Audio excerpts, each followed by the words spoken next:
Hey Internet, this is Gunter with MiniMishaps, and today I'm going to be telling you about my experience at the Reaper Virtual Expo. And you'll get to see if any of the techniques I learned worked as I paint my first miniature after the expo.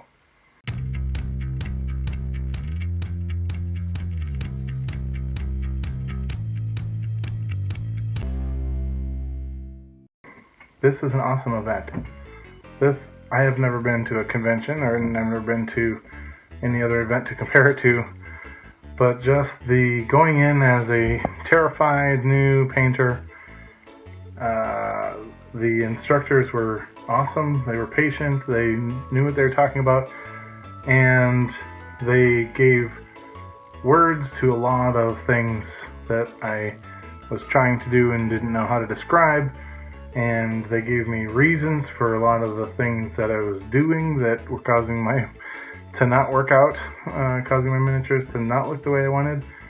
I got a lot of theory and knowledge about color and light and placement and shading and blending, and the classes that I took, I think, were blending, light. I took one for photography, and I did one for just eyes, and I did one for making something look like it's got stars, and I did one that was for metallic painting. And I came in having no expectations, not knowing at all what I was in for, and I absolutely had a blast.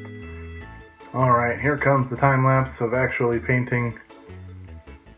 So I started with this green, and definitely learned a lot about wetting down paint.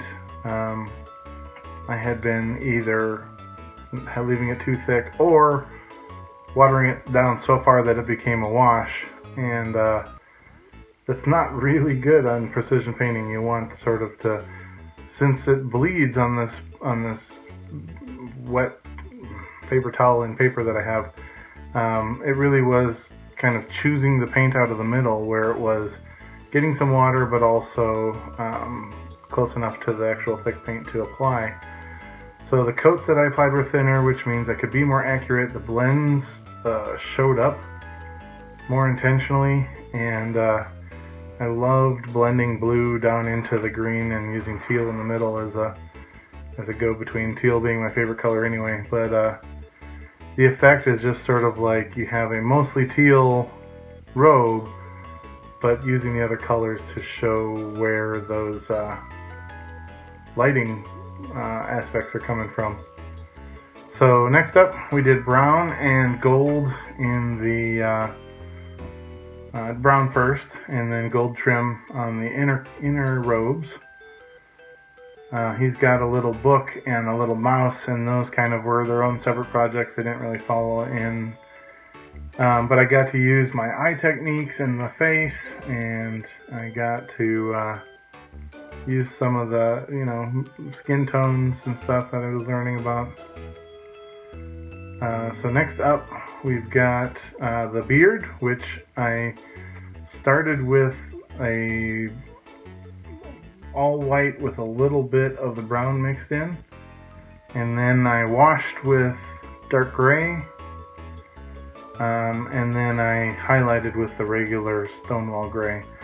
So it really, I just love, probably my best hair that I've painted yet, probably my best everything that I've painted yet, but doing the shadows under the back of the hair and under the bottom of the beard, and just letting it be darker than it looks like it's supposed to, because then it uses the light in the correct way.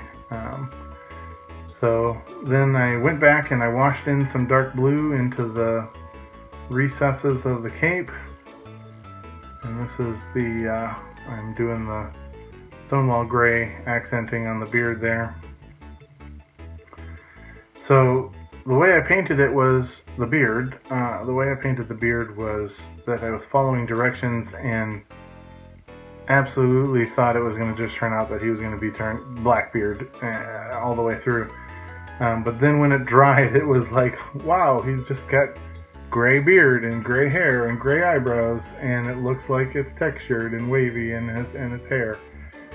And you can see the little intricacies in the sculpt there. Whereas a lot of times the hair and beards for me are too uniform. I've been too timid about pushing those recesses dark and those highlights light. And it really does take a very light paint to show a normal color in a highlight, which for me is so strange. But a lot of the miniatures turn out so dark, and I know that grimdark is sort of a popular style, but I like bright colors, and I like goofy, silly, over-the-top miniatures, and so this mage was ideal for doing that. And then just,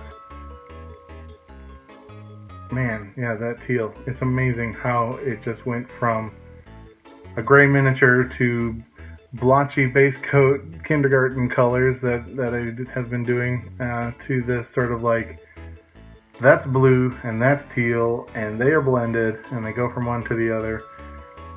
And they're in the right spots. The dark goes here in the recesses and the lights go here on the highlights, and you don't have to worry about oversaturation if you just trust it and watch it until it dries. So I learned a ton, hopefully, as you can see from the painting today. And this miniature that I chose, the first miniature, is actually one that came with the event box.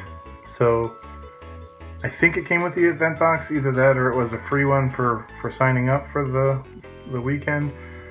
But I thought it was only appropriate to try some of my techniques on the miniature, and it definitely looks the most intentional, the most on purpose, the most trained of any miniature that I've ever painted before. And so I picked up this mage, and I love mages anyway, but I also like anything that has the fabric. I got to really quickly see how the new techniques were being applied to the cape here, his robes, as it were. And I love how the piece turned out. I love the painting. I'm so grateful to Fry Minis that they let me know about this event, and I'm so excited for my painting moving forward. I had a moment of pride on my first mini for actually having spent the work putting into doing my first painted mini.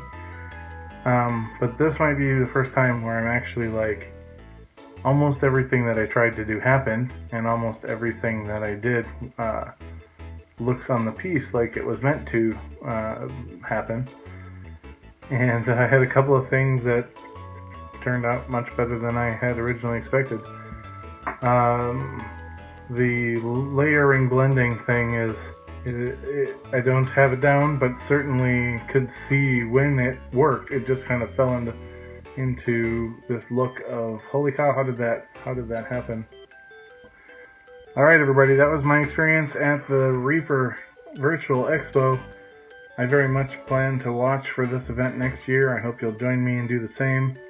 Special thanks to all the instructors, so much talent, great teachers all around, and really can't wait to see how these techniques apply moving forward. So we'll see you guys for the next.